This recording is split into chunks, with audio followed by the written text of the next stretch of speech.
मेरा नाम है संदीप परियार और आज हम पढ़ने जा रहे हैं मध्यकालीन भारत। मध्यकालीन भारत का अगर आप समय देखेंगे तो क्या है, 712 से 1707 ईसी के बीच में मध्यकालीन भारत का समय है। इस टाइम पे जो भारत में घटनाएं हुई थी उनका हम यहाँ पर अध्ययन करेंगे। ठीक है, सबसे पहले भारत पर आक्रमण किसने किया हमको ये देखना होता है। तो सबसे पहले भारत पर आक्रमण किया था, पहला अरब मुस्लिम आक्रमणकारी कौन था? मोहम्मद बिन कासिम। इसने आक्रमण कहाँ पे किया था? सिंध पे। और उस समय पे वहाँ का राजा कौन था? सिंध का राजा था दाहिर। तो उसका उद्देश्य क्या था हमला करने का? उसका उद्देश्य था पैसा लूटना और सोना लूटना, और अगर कोशिश कर रहा था वो वहाँ पे इस्लाम के प्रचार प्रसार की भी।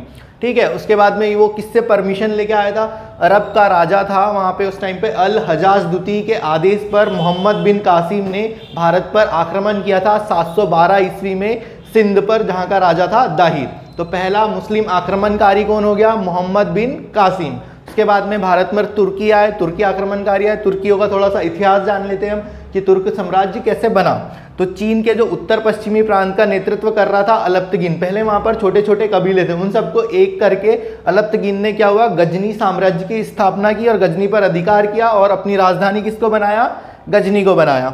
फिर क्या हुआ, अलप्तगिन ने अपनी बेटी सुबक्तगिन का विवाह सुबक्तगिन से करवा दिया। ठीक है, अलप्तगिन ने अपनी बेटी का विवाह सुबक्तगिन से करवाया। फिर क्या हुआ, 977 में अलप्तगिन की मृत्यु हो गई। उसके बाद में सुबक्तगिन जो उसका दामाद था वो वहाँ का राजा बना गजनी का, और उसने क्या किया, सबसे पहले अपना साम्राज्य विस्तार करना स्टार्ट किया, जिससे डर कर कश्मीर के राजा जयपाल डर गए और उन्होंने सोचा कि पहले मैं ही आक्रमण कर देता हूँ। और 977 में क्या हुआ, कश्मीर के राजा जयपाल ने आक्रमण किया, जिसमें वो पराजित हो गए और वापस आकर उन्होंने आत्महत्या कर ली, जिसका बदला लेने के लिए उनके बेटे ने, कश्मीर के जो राजा बने थे अगले आनंदपाल, उन्होंने आक्रमण किया, वो भी पराजित हुआ। और 977 में क्या हुआ, सुबक्तगिन की मृत्यु हो गई। इसके पश्चात हम देखते हैं कि सुबक्तगिन का जो बेटा हुआ था मोहम्मद गजनी, उसने यहाँ पर फिर गजनी साम्राज्य को आगे। हाँ तो दोस्तों हम देख रहे थे मोहम्मद गजनी। मोहम्मद गजनी जो है 998 से 1030 के बीच में इन्होंने गजनी पर राज किया। किसके पुत्र थे? सुबक्तगिन के पुत्र थे, है ना। 998 में गजनी का नया राजा कौन बना? मोहम्मद गजनी। ठीक है, उसने क्या किया, सबसे पहले राजा बनते से सुल्तान की उपाधि धारण की। सुल्तान की उपाधि धारण करने वाला पहला राजा कौन था? महमूद गजनी। ये अब सुल्तान की जो उसने उपाधि धारण की थी, किसी की परमिशन से की होगी, तो किसके आदेश पे की थी उसने? बगदाद का खलीफा था अल आदिल बिल्ला के आदेश पे सुल्तान की उपाधि धारण की। सुल्तान की उपाधि धारण करने वाला पहला व्यक्ति महमूद गजनी। ठीक है, उसके बाद उसने अन्य दो उपाधियां ली थी, यामिन-उद-दौला, आमीन उल मिल्ला। इसकी दो उपाधियां और याद करिएगा दोस्तों। फिर उसके बाद उसने क्या किया, 1001 से 1030 के बीच में टोटल 17 बार आक्रमण किया था कहाँ? भारत पर। ठीक है, टोटल 17 बार आक्रमण किया था भारत में। उसका सबसे जो फेमस आक्रमण रहता है वो सोमनाथ हम देखते हैं। उसके सिवा उसने दो काम और किया था। सबसे ज़्यादा क्या किया था उसने? जिहाद का नारा देने वाला पहला राजा कौन था?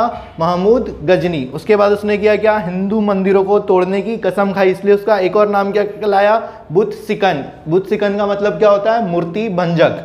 ठीक है, उसके बाद उसने सबसे पहले आक्रमण कहाँ किया था? 1001 में आक्रमण किया पंजाब पर, जो उसका सफल रहा था। फिर उसने जो सबसे ज़्यादा आक्रमण किए थे वो कहाँ पे किया था? सोमनाथ मंदिर में 1025-26 में। क्यों सबसे ज़्यादा फेमस था? क्योंकि इसने यहाँ से सबसे ज़्यादा पैसा लूटा था, और यहाँ से पैसा लूट के जाते समय जाटों ने इसको लूट लिया था, इसलिए 1027 में उसने अपना अंतिम आक्रमण किस पे किया था? जाटों पे। क्यों? क्योंकि उसने यहाँ से जब सोमनाथ मंदिर का जो पैसा लूट के जा रहा था तो जाटों ने उससे थोड़ा पैसा वो लूट लिया था। फिर क्या हुआ, 1030 में गजनी की मृत्यु हो गई। लेकिन इसके दरबार में कुछ क्या रहते थे? राजकवि और दरबारी रहते थे, उनके बारे में एग्जाम में पूछा जाता है। तो हम देखते हैं कौन कौन से राजकवि थे।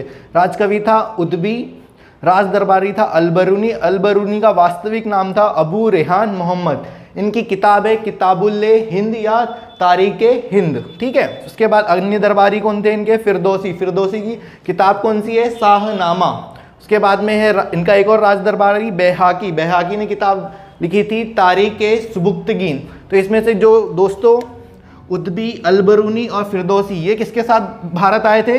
ये तीनों आए थे गजनी के साथ। और इसके बाद जो बैहाकी बचते हैं वो किसके साथ भारत में आए थे? इनके पिता सुबक्तगिन के साथ भारत आए थे। इस तरीके से पूरा गजनी पे शासन किया इन लोगों ने, तुर्क साम्राज्य ने। इसके बाद आएगा मोहम्मद गौरी, जिसको हम अभी नेक्स्ट लेक्चर में